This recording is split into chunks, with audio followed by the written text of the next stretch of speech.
বাগানে স্পিনাচ মানে পালং শাক আর হচ্ছে আলু শাক হারভেস্ট করতে আসছি। এই দেখো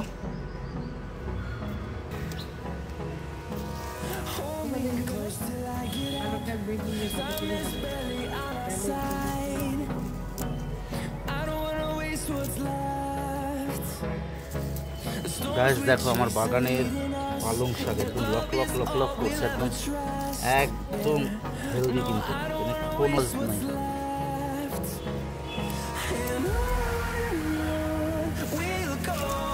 আজকে এই শাকটা আমাদের ভাড়াটিয়াকে দিব, এটা অনেককেই দেওয়া হয়েছে আর আমাদের ভাড়াটিয়া আম্মাকে দেওয়া হয়নি।